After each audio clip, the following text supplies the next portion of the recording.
Vous appelez manifestement le gouvernement à une relance de la consommation.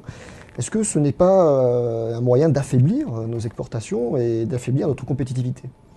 Mais écoutez, nos exportations sont dans un état dramatique, puisque nous sommes dans une situation où nous avons un déficit commercial considérable. Et il y a une situation en Europe qui est une situation insupportable, puisque l'Allemagne, qui ne fait pas de croissance, puisque l'Allemagne a 0,3% de croissance, c'est-à-dire c'est une quasi-absence de croissance, fait maintenant 300 milliards d'euros d'excédent sur tous ses partenaires européens.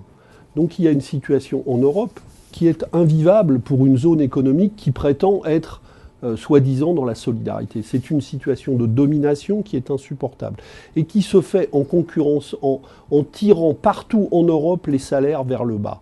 C'est-à-dire que c'est une guerre à outrance entre Européens au bénéfice des groupes les plus puissants et singulièrement des groupes allemands. La demande va pas et qu'est-ce qu'on fait alors? On continue de tirer encore plus les salaires vers le bas, alors qu'il y a 8 millions de gens qui vivent dans la pauvreté en France, qu'il y en a des dizaines de millions dans l'Europe entière. Est-ce que c'est ça le modèle européen qu'on propose? Nous disons qu'il faut stopper ça en Europe, et il faut en Europe une politique de protection des droits sociaux et d'harmonisation sociale. Il faut faire l'inverse de ce qu'on fait aujourd'hui.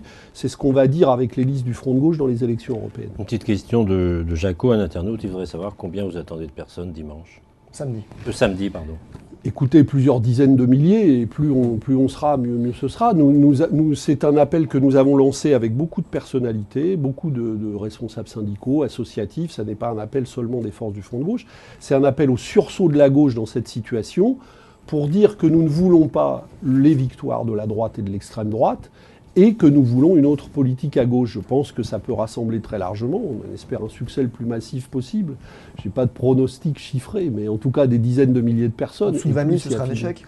Pardon? En dessous de 20 000 personnes? Mais non, mais je peux vous dire qu'on sera beaucoup plus que 20 000 personnes. Ça, c'est sûr et certain.